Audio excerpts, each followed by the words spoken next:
Hammaga assalomu alaykum. Bu videoda biz protsessor, то есть CPU ni vazifasini batafsil ko'rib chiqamiz. Bizning kompyuterimizda любой kompyuter, telefon yoki televizor, любой bытовой texnikada mana shunaqa CPU degan narsa bo'ladi. То есть protsessor.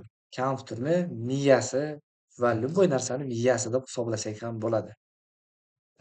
Bu narsa eng asosiy narsalardan bittasi. Busiz umuman kompyuter ishlamaydi va hech narsa qilmaydi. Даже kompyuter, telefon ham, boshqa narsa ham. CPU.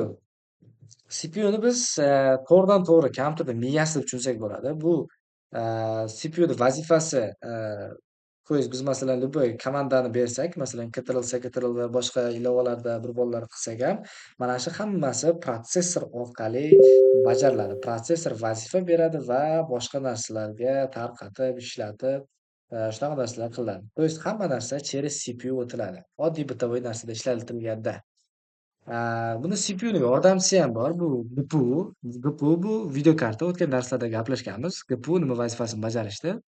Shu, bu protsessorga yordam beradi. Hozirgi kunda protsessorlarimiz turlari judayam ko'p. Endi ikkita eng asosiysi bor.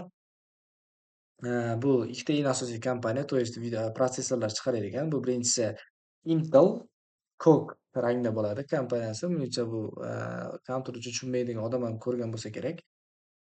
Va Ryzen, AMD Ryzen degan kompaniyalarimiz juda ham ikkita kompaniya aktual, judayam aktivno chiqaradi. Shu ikkita kompaniya ikkita tipga bo'lsalar ham bo'ladi, eng katta tiplar. Qolganlari esa bemalol o'zlari ketaveradi. Pulimiz, CPUmiz, то есть judayam qimmat bo'ladi.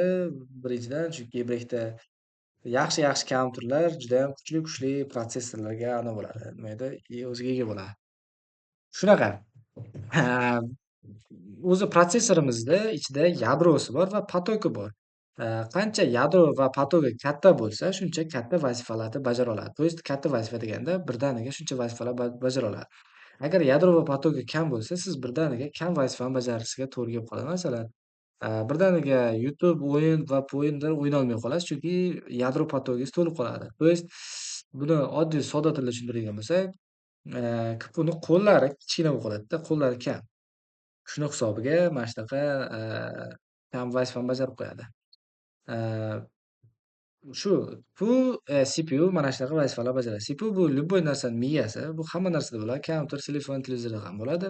Bu miyasi. Hamma narsalar через mana shundan o'tadi. Через protsessordan o'tib, vazifaga aylanib ketadi. Agar tushungan bo'lsa, hammaga rahmat.